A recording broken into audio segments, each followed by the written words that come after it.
If you're about to begin the journey of building a self-managing organization or a more decentralized company, I want to share with you some practices and approaches that you may want to consider. As a coach who spent the past 8 years specialising in more progressive ways of working, I've supported founders and their teams to evolve how they work.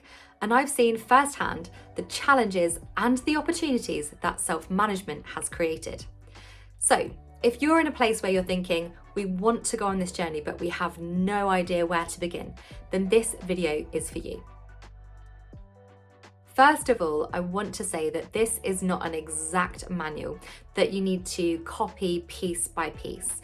Essentially, these are some best practices that I've not only seen work well for others, but have also heard from other founders when they've been on the journey about things that they'd wish they'd done differently. So I've collated essentially some of these best practices and put them in this video. So let's dive into it. Before you begin taking any steps towards self-management with your team, we first of all have to connect with why you want to transition into a self-managing organization.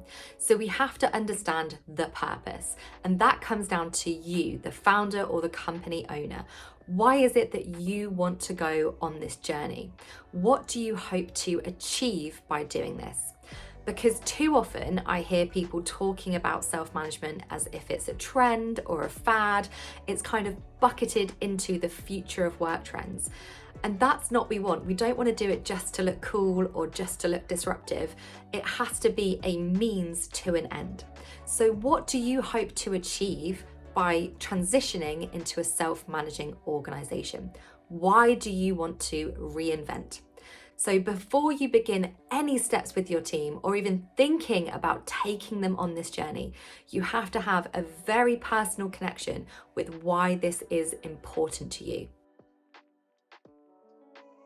The big question that you might have is, how do we decide to become a self-managing organization? Should it be me as the founder or the company owner just making that final autocratic decision? Or should it be up to the team for them to collectively decide? Being as that is going to set the path for how we're going to be together in the future.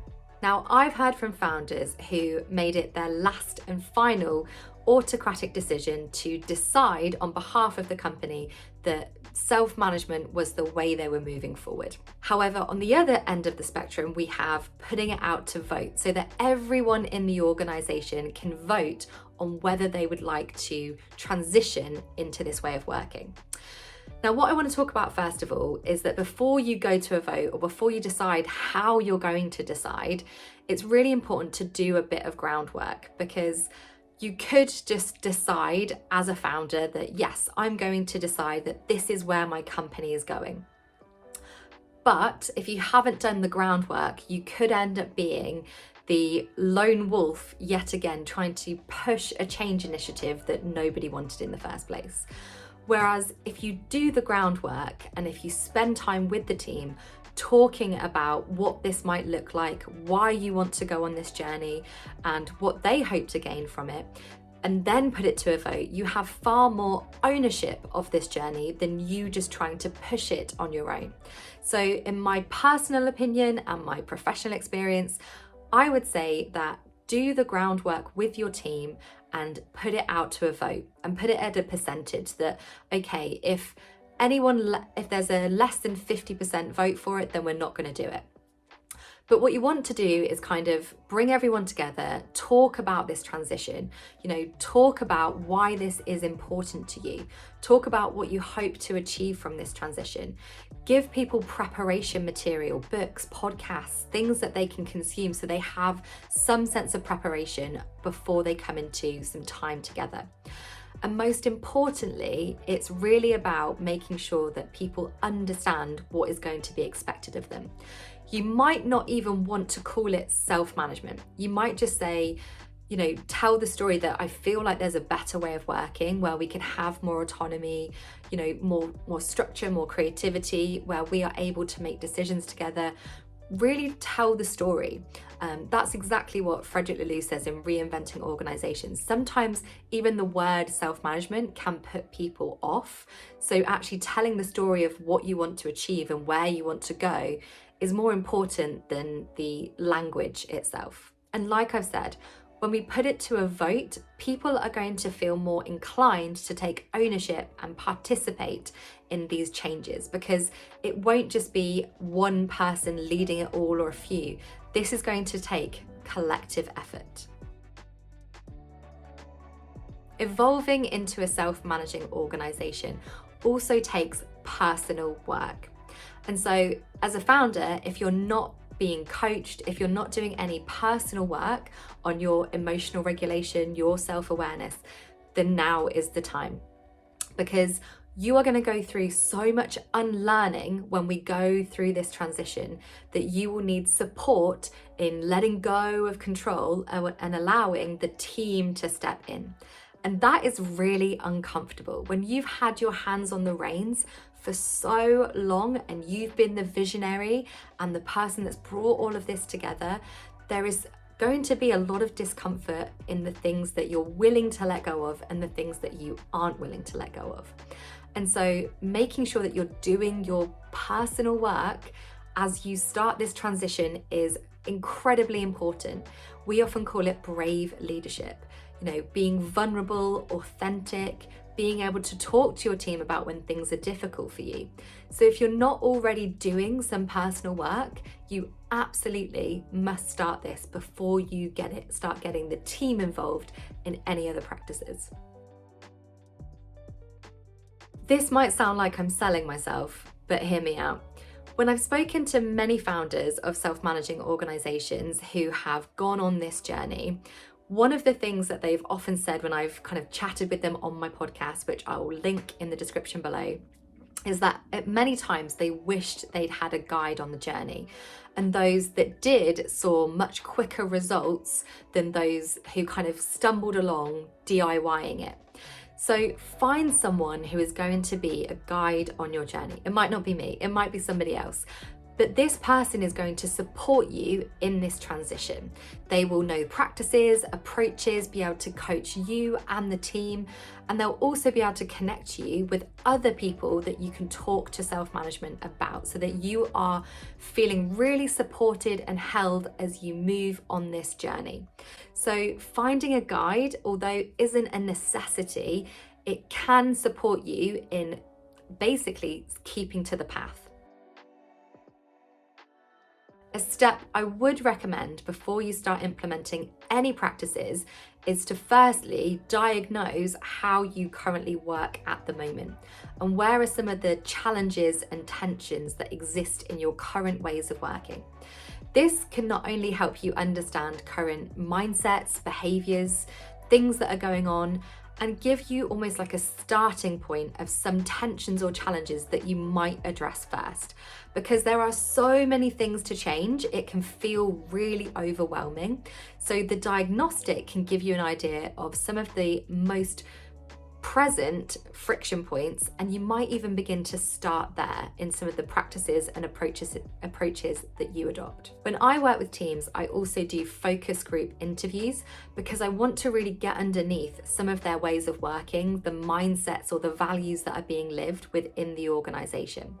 And this helps us to be really objective and anonymize this information, and people feel much more comfortable talking to a neutral third party, so that we get even more insight into how they're feeling about some of these things. Another bit of pre-work that I would highly recommend, if you haven't got these already or if they're not updated, is that you have a very strong vision, mission, purpose, and values. If you don't have those before you start this journey, then I would do the work to get those very, very strong, so that as a company and as a team, you all understand who you are, what you represent, and what the work is that you are doing. Because again, like I say, Self-management is a means to an end. It's helping us operate in a way that will enable us to achieve that mission, to reach for that vision. So it's part of the representation of how we're going to work in this way. So those pieces are like the threads that are going to be woven through how you work. And that's really important to have those clear. So if you haven't done that work, I would recommend you do it before you start anything to do with self-management. Becoming a self-managing organization requires so much more of us when it comes to our personal skills and capabilities, what people often call the soft skills, but let's be honest, they're the hardest skills. Because when we have more autonomy, we have more accountability. With great freedom comes great responsibility, as they say. So it's going to require so much more of us in how we show up, in how we communicate. And so working on some of these soft skills that people talk about, which are really hard skills, is essential to kind of, again, lay the foundation so that everyone is using the same language, has the same training, and we've got that confident foundation before we move into some of the more operational practices. Training that I really recommend for all team members is, first of all, non-violent communication by Marshall Rosenberg, because this helps us to not only connect with our own feelings and needs, but also be able to express them. This helps with giving feedback. This helps with our own self-awareness and asking for things. So non-violent communication is a great tool. And I would also recommend tough leadership training, which is designed specifically for those wanting to create a more adult to adult environment and mindset, and supports us in coaching conversations, which is a skill we need to learn and adapt, and also team coaching. So again, they're like foundational skills. I have not been sponsored to promote either of those training courses. I have linked them in this description below because I just feel like they're absolutely fundamental for any teams going on a self-management journey. Another bit of pre-work that will hold you in really good stead as you begin this journey is to connect with other founders and organizations who are already ahead of you on this journey. Those who have been doing it for 5 years, 10 years, and they are out there. So connect with them so that you have that support, so that you can reach out to them when things get difficult and they can kind of give you some advice and share war stories.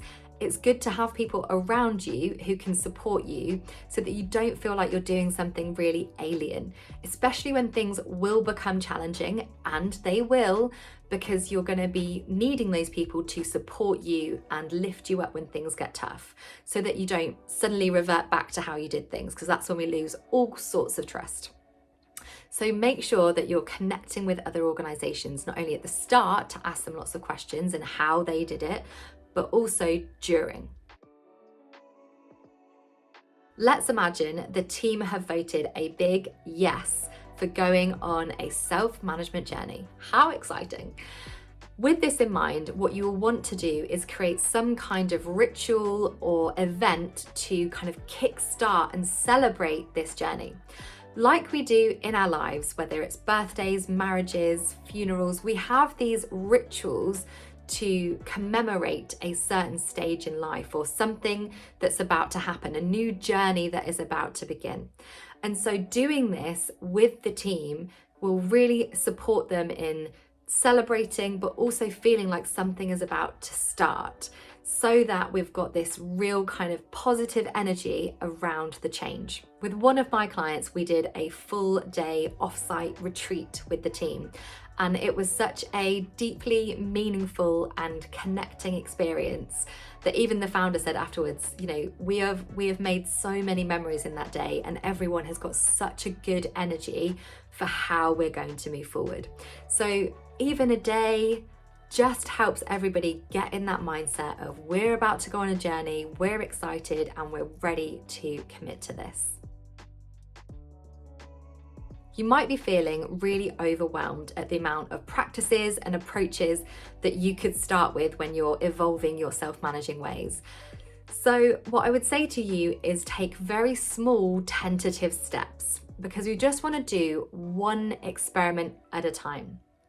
As I've often said on this channel, companies are full of people living in a very volatile world.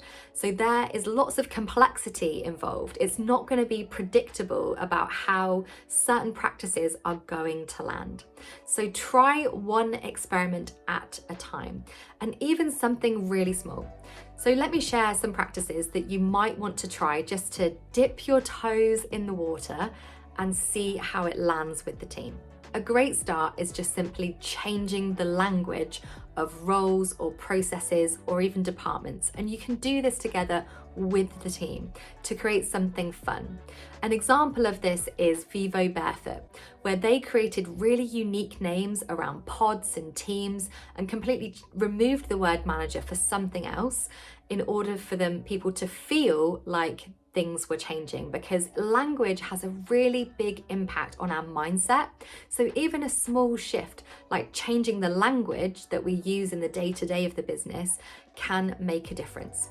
And I'll make sure to link that podcast episode below about Vivo Barefoot and how they did that. The small practice of removing status symbols is also a really quick win. So if you have been in generally quite a hierarchical company where you've maybe given managers or senior leaders, some privileges that no one else is allowed, then we need to start stripping these back, because we want to create that sense of collectiveness and not that them versus us, this kind of power difference that is existing. Because if we're distributing power, then we don't want symbols and statuses of power to be present. So what I'm talking about is like removing the glass office, the private office, removing the private car parking spaces, all of those kind of things, because that simply creates the power distance and that power dynamic. And if we want to start visibly showing that we want to be a collective and self-managing and distribute power, then we really need to remove some of those status symbols. Give teams the power to set their own goals.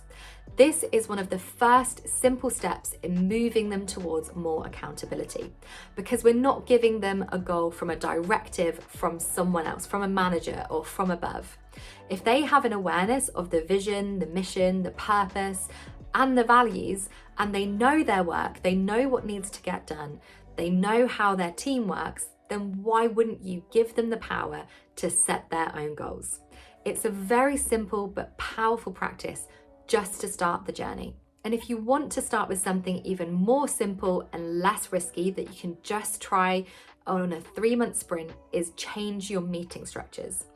This immediately shifts a dynamic, and it's such a small practice that enables people to start feeling like their voices are going to be heard, that they're starting to contribute in a collective way. So meeting structures are probably one of the most easiest practices that you can experiment as you begin to shift towards self-management. My final piece of advice is to you as a founder, as the company owner. How committed are you to this journey? Have you made that true act of faith?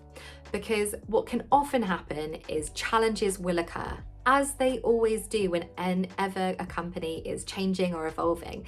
There are going to be moments where you think, oh gosh, is this working? Let's just revert back to how things were. But these are the litmus test for your commitment. And the stronger your faith in this journey, this will ripple out and affect everybody else. Because if you're wavering, then everyone else is going to waver. And it truly is this moment, this act of faith, that allows you to keep going on the journey. There was a really interesting research paper done by Irina Tarasova at Northumbria University about the barriers and facilitators of teal and founders implementing teal structures. And one of them was this act of faith, that the biggest facilitator is making sure that founders are truly committed to this journey. And I know I spoke about this briefly at the start of this video, but I just don't think we can talk about this enough, because you are going to go through moments where you're thinking, I don't know if this is working. This is really hard for you personally, letting go. It's hard for the team to step in because they're not used to it. And what we want to do is just default back to the way things were, because that feels easier. We don't. We want to just keep learning and taking a nice slow pace of doing small bits by small bits and just seeing how they kind of manifest and what they do. So it's on you. If you can't truly live it, then don't go on the journey. Harsh words, but the truth. I hope this video has helped you begin your self-management journey, and you know where I am if you need any help. But good luck, have fun, and I'll see you next week.